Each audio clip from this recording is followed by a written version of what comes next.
Welcome to this wonderful fall recipe that we're so excited. It's an easy recipe of a cranberry pumpkin oatmeal. That's one of my wife's very favorite. So let's get started.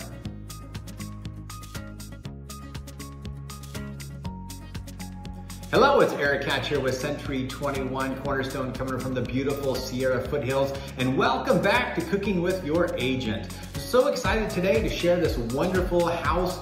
It's in Christian Valley on 6.5 acres. It's got the NID canal kind of going through it. You're gonna absolutely love these beautiful vaulted ceilings with this gourmet kitchen that I'm gonna show off here and share. All right, so the first thing we're gonna do is we're gonna bring 2 cups of milk. Of course, we like the whole milk variety. And so we're gonna bring that to a boil. While we're waiting for the milk to boil, let me show you the features of this wonderful kitchen.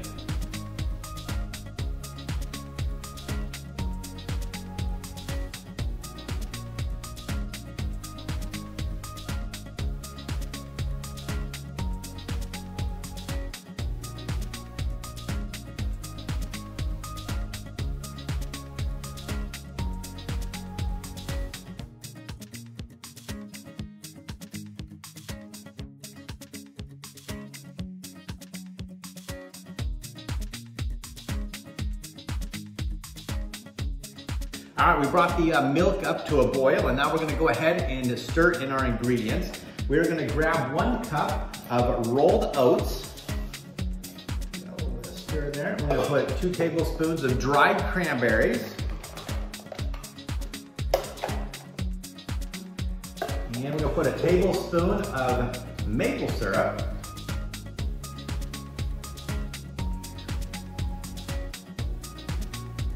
And a pinch of salt. And we're gonna go ahead and turn this down and reduce the heat to low. And we're gonna stir this for 4 to 5 minutes until it thickens. As this is thickening, we're gonna put in 1 teaspoon of pumpkin pie spice, and we're gonna bring that, and you can see that it's thickening up, and we're about to put in our pumpkin puree. I absolutely love this Wolf cooktop, 6-burner cooktop, which is amazing. It cooks so well and evenly.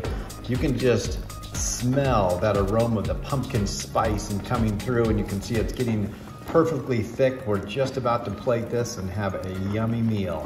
All right, guys, it's looking really great.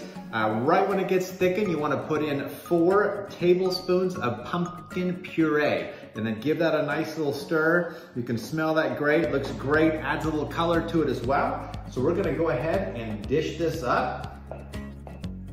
You can see how it's nice and thick. Then we're gonna add some good stuff. And we're gonna put, drizzle over a little bit of more maple syrup. And I'm gonna put a little more cranberries to the liking, just kind of on top. Give it a little bit of a nice color right there on top. And you can put a little bit more milk if you wish so. Put a little bit of milk right there on top. And then if you can choose whatever kind of nuts that you kind of prefer, you can put those on there on top there. And you can just see that. And the kids and everybody, your family's gonna absolutely love it. It smells really beautiful and delicious. So enjoy this, guys. Thank you so much for coming and watching this and checking this episode out of Cooking with Your Agent and checking out this house. Please subscribe and then come find me. All right, take care.